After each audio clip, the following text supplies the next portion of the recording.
कहानी की शुरुआत में हमें मैंगली नाम की एक लड़की को दिखाया जाता है जिसके ऊपर एक डीमन हावी हो चुका होता है और वो पूरी तरह से उसके कब्जे में होती है। इसलिए उसके घर वालों ने उसको बेड से बांध कर रखा था। मैंगली के घर वाले उस डीमन से मैंगली को बचाने के लिए एक फादर को अपने घर बुलाते हैं। फादर मैंगली की फैमिली को बाहर रुकने का बोलकर खुद मैंगली और उस डीमन के साथ रूम में बंद हो जाते हैं। अब फादर वहाँ पर एक कैमरा सेट कर देते हैं और मैंगली के अंदर से उस डीमन को निकालने की कोशिश करने लगते हैं। वो डीमन फादर को बहकाने के लिए उन्हें सेड्यूस करने लगता है, लेकिन फादर कंटिन्यूअसली मंत्र पढ़ते रहते हैं। इसी बीच हमें पता चलता है कि फादर मैंगली से प्यार करते हैं और ये बात उस डीमन को भी पता होती है। इसलिए वो डीमन फादर का ध्यान भटकाने के लिए फिर से उन्हें सेड्यूस करने लगता है, लेकिन फादर खुद को कंट्रोल करते हैं और मंत्र पढ़ना जारी रखते हैं। वो डीमन फादर को डिस्ट्रैक्ट करने की पूरी कोशिश करता है, लेकिन फादर अपने मंत्र पढ़ते रहते हैं और तभी अचानक से मैंगली बेहोश हो जाती है। अब फादर मैंगली को चेक करने जाते हैं और अब उन्हें लगता है कि मैंगली ठीक हो गई है। तभी मैंगली होश में आते ही फादर को किस करने लगती है और फादर भी उसके साथ रोमांस करने लगते हैं और ये पूरा मूवमेंट कैमरे में रिकॉर्ड हो जाता है। जिसके बाद हमें 18 साल आगे की कहानी दिखाई जाती है,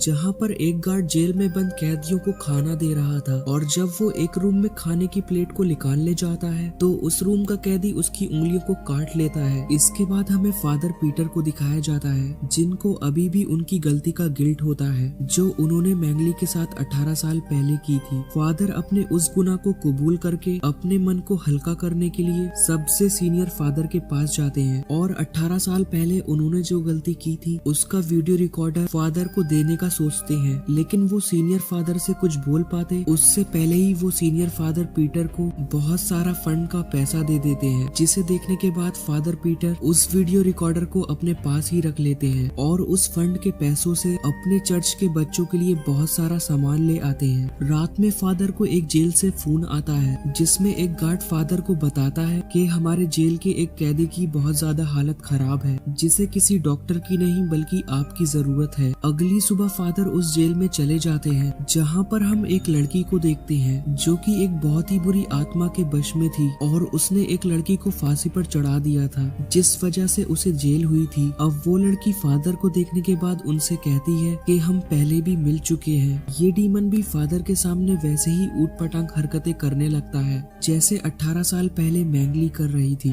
फादर उसकी हरकतों को देखने के बाद फौरन उस जेल से बाहर निकल आते हैं और उन ऑफिसर से कहते हैं मैंने शरीर से शैतान को बाहर निकालने का काम 18 साल पहले ही बंद कर दिया था और मैं आपकी मदद नहीं कर सकता। अभी मैंगली वहाँ पर आ जाती है और वो फादर पीटर से कहती है कि आपको मदद करनी ही पड़ेगी क्योंकि वो लड़की इस पर मेरी और आपकी ही बेटी है। दरअसल जब फादर उस रात मैंगली के शरीर से उस डीमन को निकाल रहे थे, वो डीमन मैंगली के शरीर से निकलने के बाद फादर के अंदर घुस गया था और उसने फादर को अपने वश में करके मैंगली के साथ सेक्स किया। इसके बाद मैंगली प्रेग्नेंट हो गई और अगले दिन मैंगली ने किसी से कुछ कहे बिना ही शहर छोड़ दिया और थोड़े टाइम बाद उसने फादर के बच्चे को जन्म दिया। मैंगली फादर से कहती है तुम्हें ही हमारी बेटी को बचाना होगा। इसके बाद फादर अपनी 18 साल पहले की हुई गलती के लिए मैंगली से माफी मांगता है तो मैंगली भी उन्हें माफ कर देती है। फादर पीटर अपनी बेटी को बचाने के लिए अपने सीनियर फादर मैकल के पास जाते हैं और सारी बात उन्हें बताते हैं, लेकिन फादर पीटर उन्हें ये नहीं बता पाते कि वो उनकी ही बेटी है। फादर एक्सॉर्सिज्म वाले वीडियो टेप को भी जला देते हैं। अब अगले दिन एक्सॉर्सिज्म को शुरू करने का फैसला करते हैं। फादर माइकल पीटर से कहते हैं कि ये काम हमें बहुत ध्यान से करना होगा वरना इस काम में हमारी जान भी जा सकती है। अब पूरी तैयारी करने के बाद फादर माइकल और पीटर उस जेल के सारे स्टाफ को बाहर निकालकर उस जेल के अंदर जाते हैं। एक डॉक्टर भी इस काम में उनका साथ दे रहे थे। तभी अचानक से वहाँ की बिजली चली जाती है। डॉक्टर जब चेक करने जाते हैं तो उन्हें एक पुलिस ऑफिसर की डेड बॉडी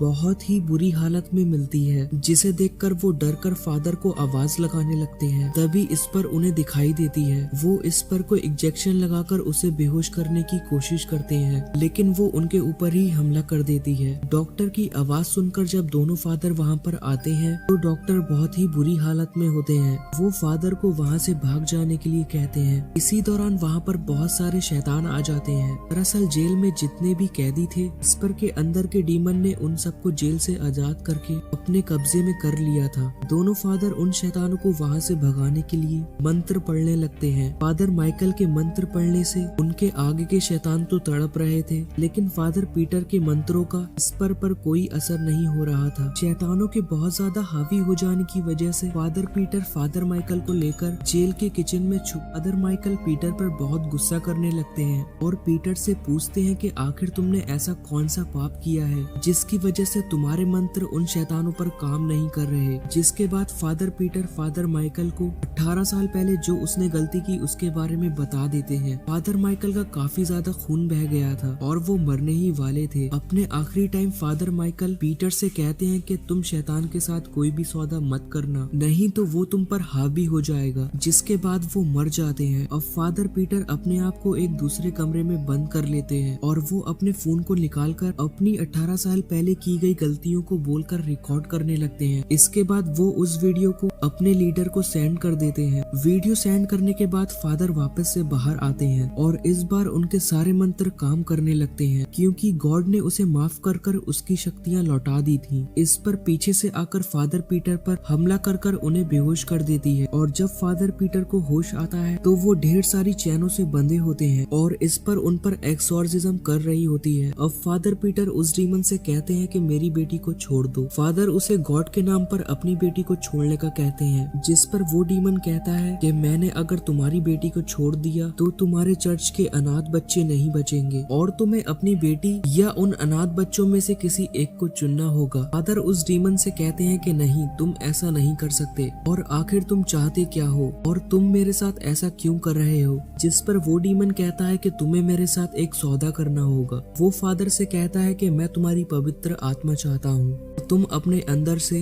गॉड को निकाल दो, मैं तुम्हारे चर्च के बच्चों को और तुम्हारी बेटी को छोड़ दूंगा। फादर के ठीक है बोलते ही इस पर बेहोश हो जाती है। जिसके बाद फादर अपनी बेटी को लेकर जेल से बाहर निकलते हैं।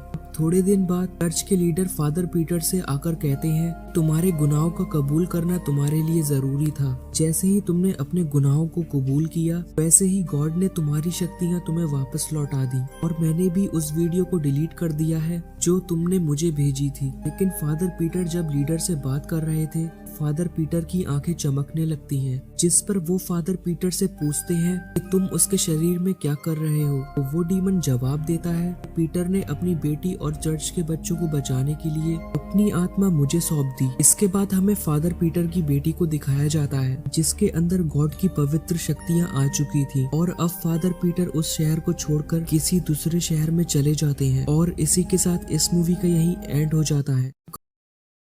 Thanks for watching.